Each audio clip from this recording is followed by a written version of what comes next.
Okay students, next हमारे पास इससे related एक एग्जांपल है, मोस्ट इम्पॉर्टेंट है, अप्लाई करना है। बेसिकली हमने जितने भी थ्योरम्स अभी तक पढ़े हैं हम उनको अप्लाई करेंगे। आपके पास गिवन क्या है, एक लीनियर मैपिंग गिवन है R4 से R3। और इससे पहले कि मैं आपको ये बताऊं कि क्या गिवन है और हमने क्या फाइंड करना है, पहले मैं आपको बता दूं कि R4 जो है हम ऑलरेडी डिस्कस कर चुके हैं कि R³ की यूजुअल बेसिस क्या होती हैं। वो होती हैं E1 E2 E3। E1 equal होता है 1 0 0, E2 इक्वल होता है 0 1 0 एंड E3 इक्वल होता है 0 0 1 के। सिमिलरली R4 के लिए यूजुअल बेसिस जो है, बेसिस एलिमेंट्स किसके इक्वल होते हैं, E1 E2 E3 and E4 के। वेयर E1 इक्वल होता है 1 0 0 0 के, E2 इक्वल होता है 0 1 0 0 के, E3 इक्वल होता है 0 0 1 0 के। सिमिलरली E4 इक्वल होता है 0 0 0 एंड 1 के। तो ये इसके R4 के लिए क्या होते हैं, यूजुअल बेसिस होती हैं। ऑब्वियसली अगर ये बेसिस है तो इसके एलिमेंट्स R4 को स्पैन भी करते हैं और लीनियरली इंडिपेंडेंट भी हैं।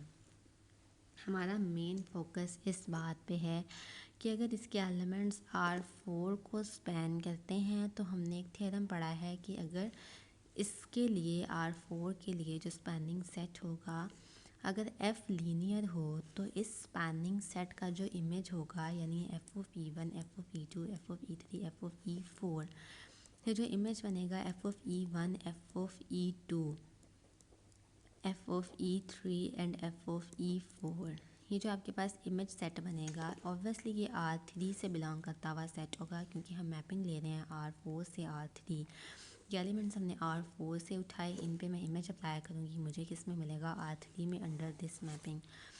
तो वो कहता है कि जो इसमें ये वाला इमेज सेट होगा ये R3 के लिए स्पैनिंग सेट होगा। हम ऑलरेडी ये थ्योरम देख चुके हैं कि जो R4 का स्पैनिंग सेट होगा अंडर लीनियर मैपिंग, उस स्पैनिंग सेट का जो इमेज होगा वो R3 का स्पैनिंग सेट होगा। तो यहाँ पर बेसिकली हमारे पास क्या गिवन था, हमें उसने R4 से R³ एक मैपिंग दे दी। अगर आप नोटिस करें कि R4 से आप कोऑर्डिनेट्स पुट करेंगे लेकिन आपको आंसर एक कोऑर्डिनेट, दूसरा कोऑर्डिनेट और तीसरा कोऑर्डिनेट, आपको आंसर 3 कोऑर्डिनेट से मिल रहा है। मतलब मैपिंग क्या है, R4 से R³ एक मैपिंग है, लीनियर मैपिंग है। आपको चेक करने की ज़रूरत नहीं है, उसने ऑलरेडी कह दिया कि ये मैपिंग एक लीनियर मैपिंग है। अब कहते हैं फाइंड करें इमेज ऑफ F, जो F का इमेज आ रहा है। ओके, मैंने ऑलरेडी आपको जो बताया है।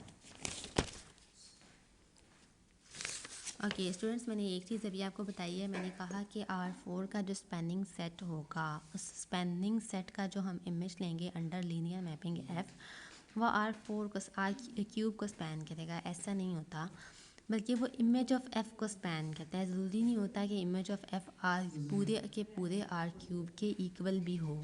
इमेज जो है हम ऑलरेडी डिस्कस कर चुके हैं कि इमेज जो आता है, यानी कि जो रेंज सेट होता है, वो इसका सब सेट भी हो सकता है। तो इसका जो स्पैनिंग सेट R4 का जो स्पैनिंग सेट होगा, उसका जब हम इमेज लेंगे तो वो उसका जो हम इमेज लेंगे वो इमेज ऑफ F को स्पैन करेगा। ओके, तो यहाँ से हमें कहा जाता है, आपको सिंपली मैं यहाँ से एक मेथड बताने लगी हूँ। उसने कहा कि हमें गिवन है कि इस इमेज ऑफ F की, ये जो इमेज ऑफ F हमें यहाँ इमेज ऑफ F मिलेगा, R³ का सबसेट इमेज ऑफ F मिलेगा, उसकी बेसिस फाइंड करें, उसकी डायमेंशन फाइंड करें। तो आप सिंपली क्या करेंगे, आपके पास एक बहुत सिंपल प्रोसीजर है। ये आपके पास मैपिंग गिवन है, आप निकालें ये वाले R4 की यूजुअल बेसिस लें, E1 E2 E3 E4, इन पे F अप्लाई करें, फाइंड करें F ऑफ E1 फाइंड करें, F ऑफ E2 फाइंड करें, F ऑफ E3 फाइंड करें, F ऑफ E4 फाइंड करें। E1 जो है वो आपके पास इक्वल आएगा 1 2 3 के, E2 जो है वो आपके पास इक्वल आएगा -1 -2 -3 के। आप लोग खुद करके देख लें, यहाँ पे x y 0 t की वैल्यू, x y 0 t, ये x y 0 t, ये वैल्यूज़ पुट करके देख लें। इसी तरह E3 जो है वो आपके पास 1 3 4 के इक्वल आएगा, और E4 जो है वो आपके पास 1 4 5 के इक्वल आएगा। तो आपने ये करके खुद देख लेना है। बेसिकली आपने क्या लिया था, आपने R4 का स्पैनिंग सेट लिया था, उस स्पैनिंग सेट का आपने अंडर लीनियर मैपिंग इमेज ले लिया। ऑब्वियसली अगर ये R4 को स्पैन करता है तो ये जो FOV1, FOV2, FOV3, FOV4 ये सारा आया है, ये किसको स्पैन करेगा? इमेज ऑफ F को। ये किसको स्पैन करेगा? ये इमेज ऑफ F को स्पैन करेगा। हमने फाइंड करनी थी इमेज ऑफ F की बेसिस फाइंड करनी थी, डायमेंशन फाइंड करनी थी। अब इमेज ऑफ F की अगर आपने बेसिस फाइंड करनी है, बेसिस में वो वेक्टर्स होते हैं जो इमेज ऑफ F को स्पैन भी करें और साथ में क्या हो? लीनियरली इंडिपेंडेंट भी हों। बेसिस में एलिमेंट्स कौन से होते हैं जो कि इमेज ऑफ F को स्पैन भी करें और साथ में क्या हो? लीनियरली इंडिपेंडेंट भी हों। तो बाय थ्योरम हमें ये पता चल गया कि ये चार के चार वेक्टर्स जो हैं ये इमेज ऑफ F को स्पैन तो करेंगे, लेकिन क्या ये चार वेक्टर्स जो हैं ये लीनियरली इंडिपेंडेंट हैं?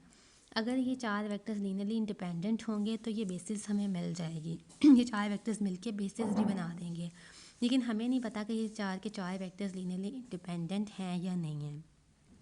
तो ये चेक करने के लिए कि ये चार वेक्टर्स लीनियरली इंडिपेंडेंट हैं या नहीं हैं, आप सिंपली इन वेक्टर्स को इस तरह से मैट्रिक्स फॉर्म में लिख लेंगे।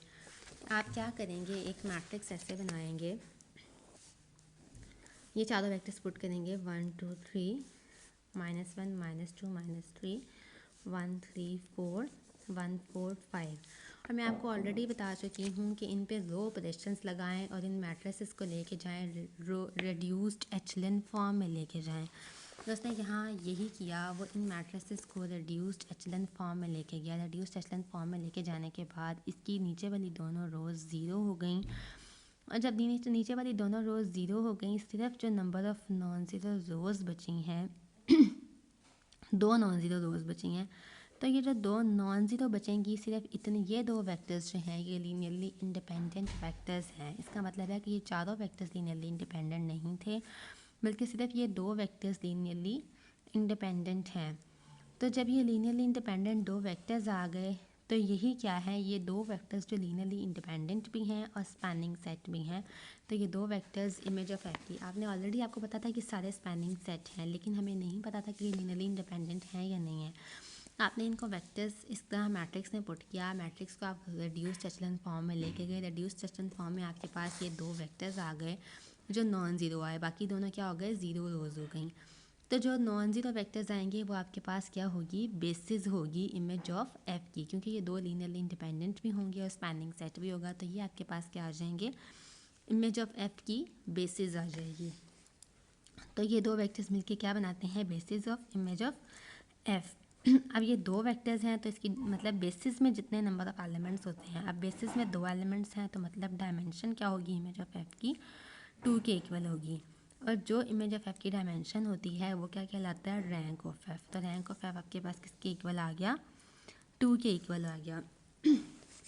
तो ये मेथड था बेसिकली फाइंड करने का कि आपको एक लीनियर मैपिंग अगर दे दी जाए, उस लीनियर मैपिंग के इमेज की बेसिस कैसे फाइंड करनी है, डायमेंशन कैसे फाइंड करनी है, ये हमने अभी सीखा। उसके बाद देखें, फिर कहते हैं find the basis and dimension of kernel of map F। पहले हमने जो है इमेज की बेसिस फाइंड की थी, अब हम कर्नल की बेसिस फाइंड करने लगे हैं। तो जब भी कर्नल की बेसिस आपने फाइंड करनी है, आपको पता है कि कर्नल में कौन से वी होते हैं जिनके लिए F जो है वो ज़ीरो पे मैप हो रहा हो। तो आप F of V equal to zero put करेंगे और आपके पास ये मैपिंग गिवन थी F of V F of X Y G T, ये पूरी मैपिंग इसको इक्वल टू 0 0 0 रख लें। यहाँ से फर्स्ट वाले को इक्वल टू 0 रखें, एक इक्वेशन बनेगी। सेकंड वाले को इक्वल टू 0 रखें, दूसरी इक्वेशन बनेगी। थर्ड वाले को इक्वल टू 0 रखें, थर्ड इक्वेशन बनेगी। अगेन इनको आप सिंपली जैसे मैट्रिक्स में पुट करते हैं वैसे पुट कर लें या इनको साइमल्टेनियसली सॉल्व कर लें।